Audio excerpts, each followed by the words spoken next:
Mr. Romney, you say you're a moderate on social issues, one who will defend abortion rights, equal rights for women, for blacks, and for gays.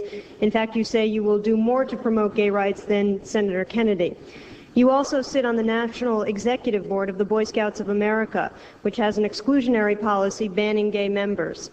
Do you support that policy? And if not, have you ever done anything as a board member to oppose it?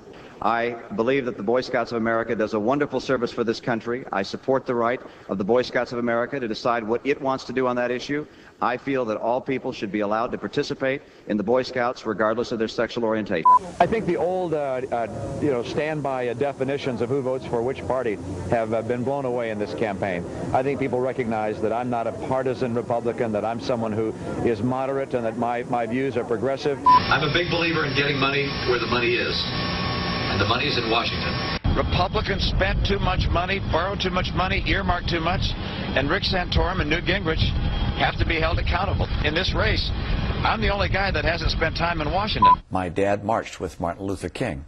My mom was a tireless crusader for civil rights. You may recall that my dad walked out of the Republican convention in 1964 in San Francisco, in part because Barry Goldwater, in his speech, gave my dad the impression that he was someone who was going to be weak on civil rights. Look, I was an independent during the time of Reagan-Bush. I'm not trying to return to Reagan-Bush. We do have tough gun laws in Massachusetts. I support them.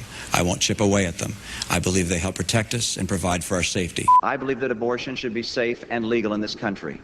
I have since the time that my mom took that position when she ran in 1970 as a U.S. Senate candidate.